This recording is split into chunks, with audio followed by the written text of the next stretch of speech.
as the last brick of the tall tower was being crushed for dust, and Noah was beginning to die. A boy was being born in the southern corner of Mesopotamia. It's been nearly 250 years since the fall of the Great Tower in Babylon, and people have developed new ways of talking.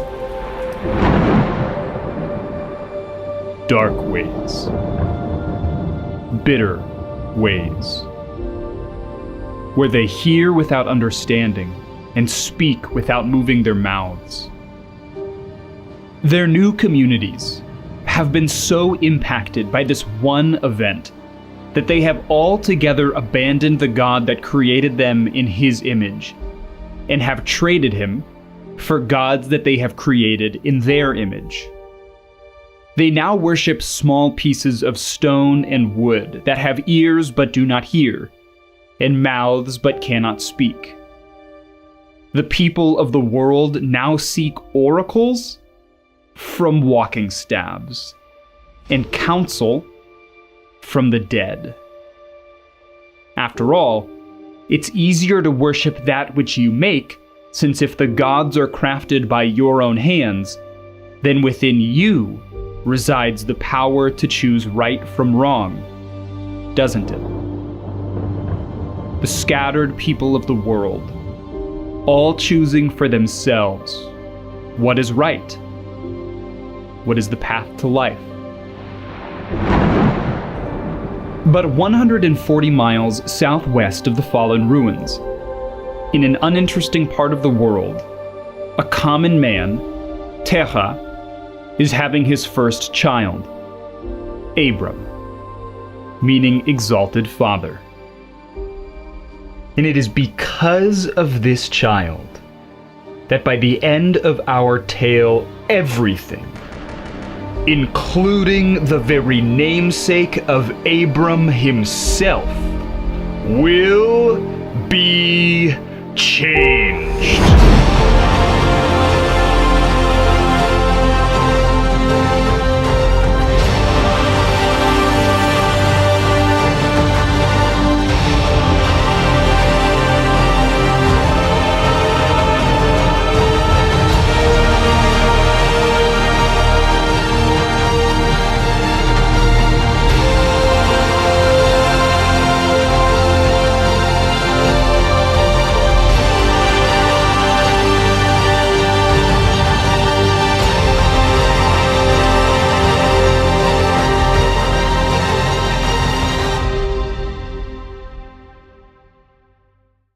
Many years pass after Abram's birth as the beginning of our tale unfolds, and Abram's father, Terah, makes a daring move in the early years of human civilization, as he attempts to move his family from the town of Ur in the land of the Chaldeans to Canaan.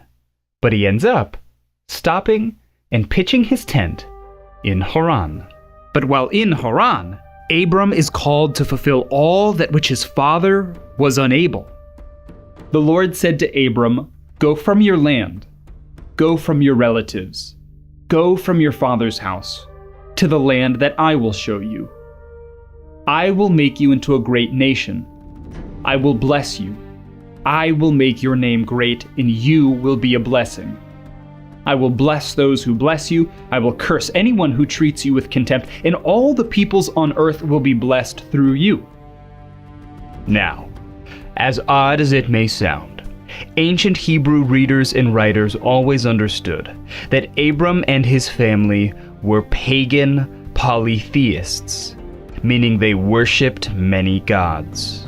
Because of that, however, as the curse of Cain is undone in the man of Abram here, we see that this story will powerfully put on display one incredible attribute of God's character time and time again, namely, His mercy, withholding the punishment that humanity deserves. And it is through this very mercy that we will see the power of God unleashed to humanity. But here, It is God's mercy that presents Abram with a choice: to exalt the God that has just revealed himself to Abram, or to weigh his commands against the promise of other gods. You see, Abram is met with two paths: a tree of life, or a tree of choosing right from wrong for himself. And so, Abram went, as the Lord had told him, and Lot went with him. Abram was 75 years old when he left Haran. He took his wife Sarai, his nephew Lot, and all the possessions they had accumulated and the people that they had acquired in Haran, and they set out for the land of Canaan. When they came to the land of Canaan, Abram passed through the land to the site of Shechem, at the oak of Moreh. The Lord appeared to Abram and said, "To your offspring I will give this land." And so, Abram built an altar there to the Lord who had appeared to him. From there, he moved on to the hill country east of Bethel, and pitched his tent with Bethel on the west and Ai on the east. He built an altar to the Lord there too, and he called on the name of the Lord. And then, Abram journeyed by stages to the Negev. As Abram and his company travel around the land of which God had called them, they realize that the chaos of the uncreated order has taken over. There's a famine, a severe famine. Abram's journey from here on begins to be peppered with doubt and anxiety. Has he actually given up everything he had known to follow a God he had not known? Abram thinks he understands the right thing to do. But in our tale of twists and turns, that seldom will be the case. Abram commands his company to flee the land that God had called them to the land of Egypt. As Abram and his wife Sarai approach the land that they're fleeing to, Abram says to his wife, "Look, I know what a beautiful woman you are. When the Egyptians see you, they will say, 'This is his wife,' and they will kill me, but let you live. Please, say you're my sister, so it will go well for me because of you, and my life will be spared on your account."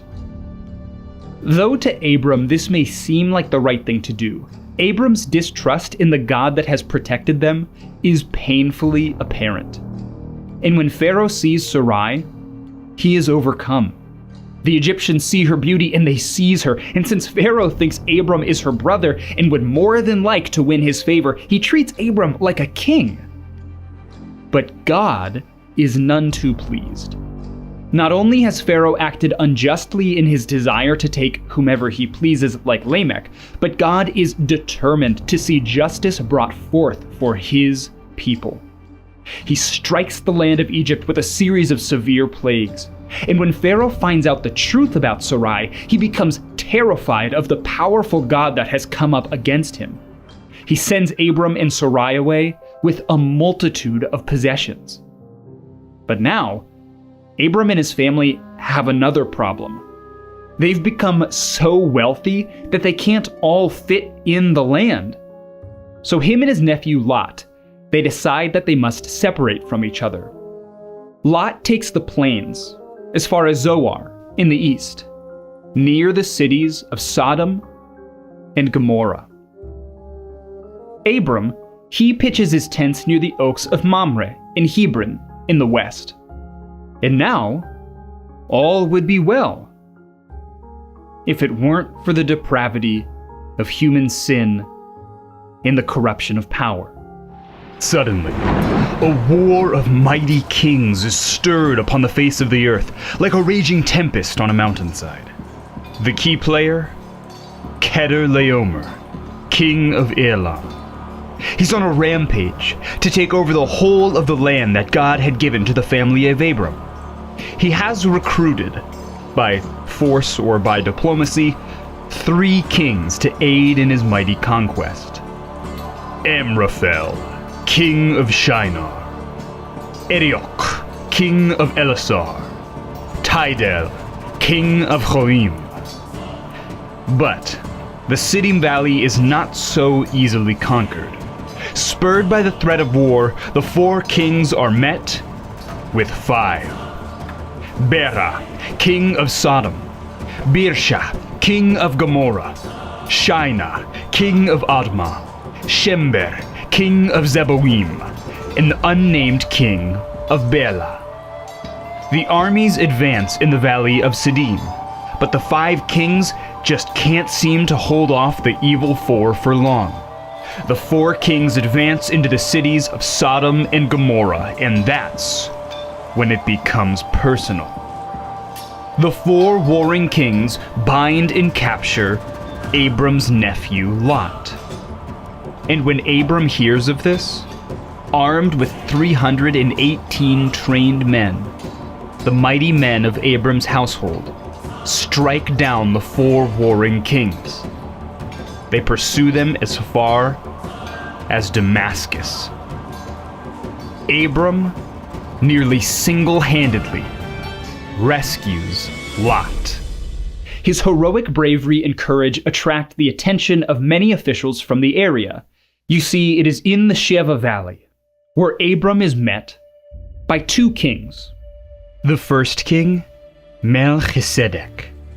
As it was written of him somewhere else, by translation of his name, it means King of Righteousness, and also the King of Salem, that is to say, the King of Peace. He was without father or mother or genealogy. He had neither beginning of days nor end of life, but he resembled the Son of God, and he continues as a priest forever. He is all that Adam was created to be and could not be. And another king meets Abram in the valley, Behra, meaning the son of evil. He is the king of the wicked city of Sodom, and the 2 kings meet the hero where he stands. Melchizedek brings gifts of bread and wine, and he blesses Abram with a blessing straight from the heart of God. By all accounts, a mere offering of bread and wine would seem weak, but in comparison to the son of evil, king of Sodom, that offering is absolutely nothing. The king of Sodom offers Abram nearly everything he possesses, and Abram refuses. He says that he has sworn an oath to his God, Yahweh, God Most High, the God that has strengthened and protected him. Abram says that he promised that God that he would not take anything from the king of Sodom, lest the son of evil claim he made Abram rich and require a return blessing. Out of sheer gratitude, Abram humbly gives 1/10 of everything he owns to the house of Melchizedek, priest king of righteousness and peace. Abram believes that the God of Melchizedek is the true, only, sovereign God, king of creation. And his faith in this God is beginning to be a shining light to the nations as the kings meet him in the Sheva Valley.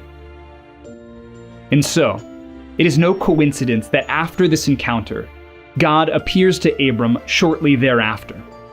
God makes a promise to Abram right then and there. He says that Abram will have a son, even though he is old in age. He promises that this son will give way to offspring more numerous than the very stars. And God promises Abram that the land that he stands on, the land of Canaan, will be given to him and his descendants as a possession. Abram believes God. He believes that he is the one true God of creation, and everything that Abram has, will have, or has ever had was given to him by this one and only God of creation. And so, even though Abram has failed time and time again up until this point, his belief is counted to him as righteousness. And Abram is immediately put into proper relationship with the God of the universe. But this vision that Abram has is not over. It lasts until Abram is put into a deep sleep. And in his sleep, a dark shadow overcomes the man of God. God makes a peculiar claim to Abram in this dream. He says that his kindred will be foreigners in a land for 400 years before God brings judgment upon the nation that will enslave them. Well, a long time passes after this vision, you see, and Abram and Sarai are now nearly 100 years old and they still have no children. How will their offspring be more numerable than the stars? How will they take over the land that God had promised them? How will there be a man to come from the seed of the woman and crush the head of the snake that is going to enslave them? Well, Sarai begins to scheme, and her schemes lead her to an idea that seemed right in her own eyes. That although she cannot serve Abram by becoming pregnant, her servant Hagar can. And so, Abram conceives with his servant Hagar, and she bears a child that they name Ishmael. God appears to Abram shortly after this. He appears to Abram and he commands, "I am God Almighty. Live in my presence and be blameless. I will set up my covenant between me and you, and I will multiply you greatly." And Abram falls on his face in reverence. And as God metaphorically picks up his head, he renames him to Abraham, the father of many nations. You see, in the chaos of creation, God creates order when he speaks it into existence and begins to order the created realm by ordaining names to all that he creates. And so when God changes Abram's name to Abraham, not only does he remind him of the promise that will come to pass, but he also firmly establishes his relationship to Abraham, that he has ordered Abraham's life and the events therein, and will continue to do that until and even beyond Abraham's death. From here on, the sign of circumcision will represent how Abraham and his kin are grafted into the household of faith. It represents cutting away the sin and the failure of human depravity. His promise is reassured in the heart and the mind of Abraham that in spite of his own failings, in spite that Abraham and his family choose deliberately time and time again to do what is right in their own eyes, God will bring forth from Abraham a mighty king. And God will continue to be the God of Abraham. God's promises to Abraham will be maintained, even if Abraham and his family breach this covenant. We can see the light of the snake crusher from the early chapters of this book filling the hearts and minds of the people of God. God changes Sarai's name here also to Sarah, and while both names mean princess, the addition of the H align her powerfully with the God of all creation, and thus, from her, the children that they will bear together, subduing the earth under God's rule. 1 year passes. God appears to Abraham and Sarah again by the oaks of Mamre. Abraham is 99 years old at this point, well past the age to have children. And yet, God assures them that in 1 year, God will bless them with a child. Meanwhile, God goes to the oaks and stares out over the valley. He is going to destroy Sodom and Gomorrah for their idolatrous wickedness, the very city where Lot and his family have pitched their tents. Abraham, now grafted into this monotheistic care of the one true God, is about to be tested. When we left the light of the garden, we were promised that one day would come a man to crush the head of the evil serpent. This man would have to rule over creation with the magnanimity of God himself, all that Adam could not do. That means that he would have to rule in righteousness and with justice. And so, to test the strength of Abraham's character, God shows Abraham what he will do. His plan is to judge the cities of wickedness that have perverted any concept of righteousness and justice. Abraham pleads with God 8 times.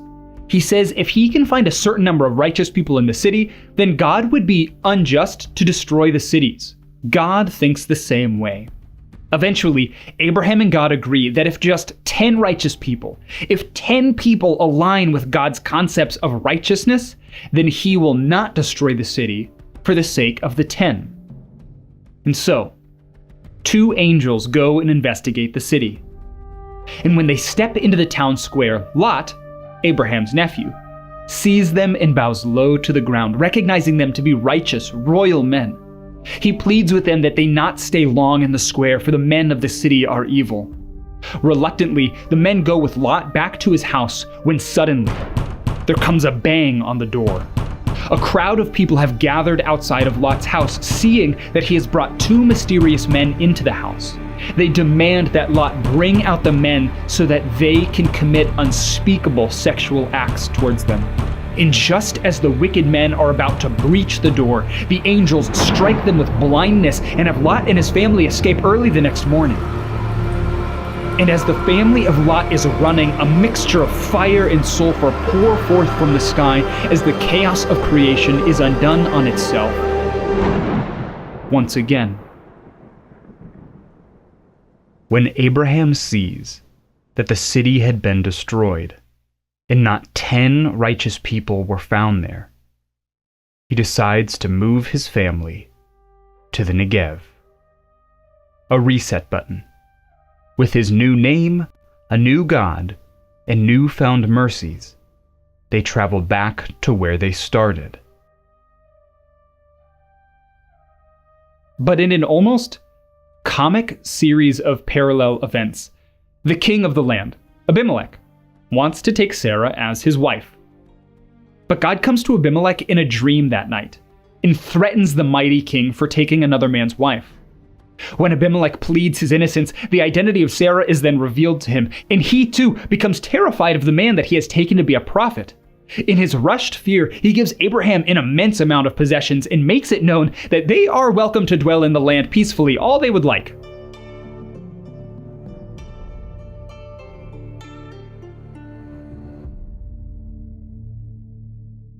It is after this that the Lord visits Sarah, and she conceives and bears a son. They name him Isaac, the seed of the woman. When Isaac is born, the Lord protects Hagar and her son Ishmael when Sarah demands that they be sent into the eastern wilderness. Abraham gives them provisions for the journey, and God meets the servant and her son by a river. God promises that Ishmael will grow old and father many kings, and we learn that from the son of Abraham. Ishmael fathers the 12 princes of Arabia. Meanwhile, Abimelech returns to greet Abraham and Sarah. He's been watching the growth of this immense family and is likely worried that Abraham will overtake the land of the Philistines that he's the king of.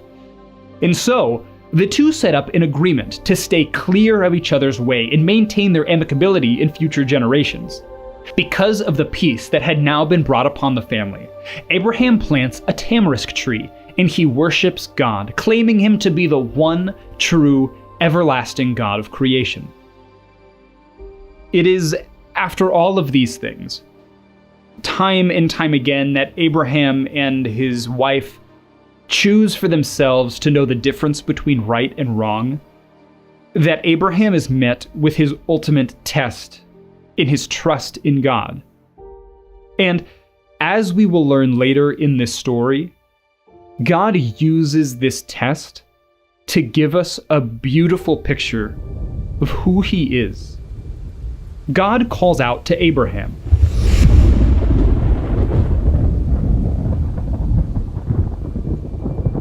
"Here I am," he answered. "Take your son," God says, "your only son Isaac, whom you love. Go to the land of Moriah and offer him there as a burnt offering on one of the mountains that I will tell you about."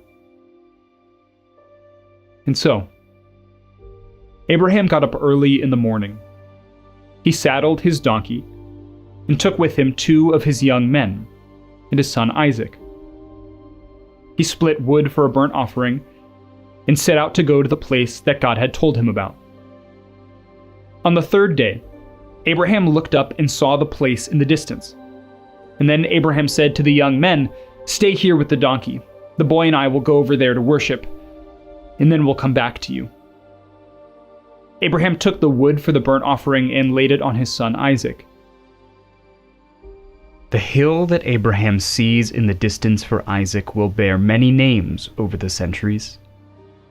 But in Aramaic, the name of that place was Golgotha, the place of the skull. Has Abraham made a terrible mistake here? After all, he spent a great deal of time bargaining for the life of his nephew Lot, which proved his sense of righteousness and justice. He, of all people, knows that God will listen to his plea. He, of all people, knows God's mercy. But when it comes to his son, he stays silent. To be fair, Abraham's life had been given to him by the God that he now worships.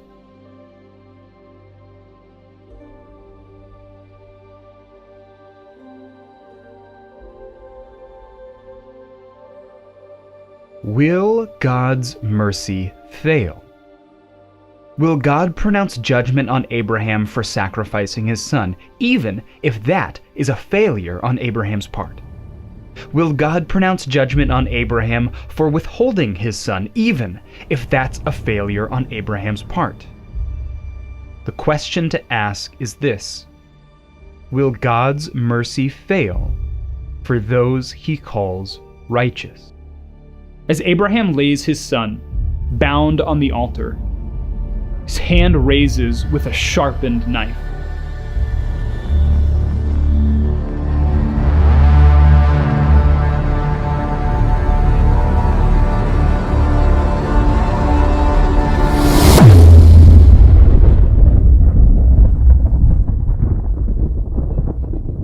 "Here I am."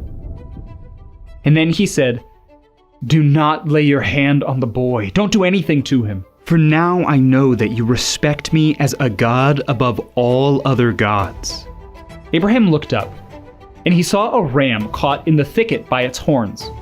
And so Abraham went and took the ram and offered it as a burnt offering in place of his son. And Abraham named that place, "The Lord will provide." Jehovah Jireh. So it is said, it will be provided on the Lord's mountain. Abraham considered that God was able even to raise him from the dead, from which, figuratively speaking, he did. Abraham's life had been given to him by the God that he worshiped. His wealth, his son, and perhaps most importantly, a sacrifice. The very sacrifice that proves Abraham's commitment to trust God's authority. The very sacrifice that reveals a profound display of God's faithfulness. God reassures Abraham of the covenant that they had made. And it is here when Sarah dies at the age of 127. When the time of mourning was complete for Abraham, he buys a large choice tomb to bury his wife, and he pays Ephron, a man that he meets, 400 pieces of silver for it. Although Ephron was willing to give it to him for free, Abram wanted there to be no doubt in their minds that this land was indeed his and his kinsmen. Before Abraham dies, he takes a second wife named Keturah, and together they have many, many children. At the age of 175, Abraham dies, and he's buried by his two sons, Isaac and Ishmael, come together united under their father and their God. And they bury their father in the cave next to Sarah. These stories may seem strange to us now, but they give us indeed a profound picture of sacrifice and atonement throughout the rest of the biblical epic. You see, When Babel had fallen, and the people scattered, the gods that they made spoke to them. They commanded them to commit horrific acts, including the act of sacrificing their own child. So let me be clear. The God of this story is still, unlike every other god in thought at the time. We will see his detestation of child sacrifice as we go on. You see, he never intended Abraham to kill his own son that Abraham loved. For God loved him too. And from Isaac will come the very man to crush the head of the snake. And so we must see in Isaac something of the snake crusher. That for the death that was brought on by the serpent to be defeated, the snake crusher must enter through the chaotic waters of the grave and come out on the other side victorious. For now, God says in this story, for now, a ram will do, but for long it cannot. You see, we know that God loved Isaac, because one day God too will send himself as the son whom he loves. And the son will know, and the son will choose. A path of life, or a path from knowing right from wrong. And there will be no ram that day. Only the God who provides the way to eternal life by himself.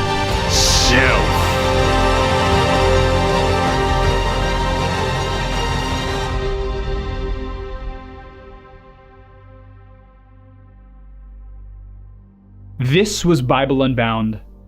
We'll see you next time.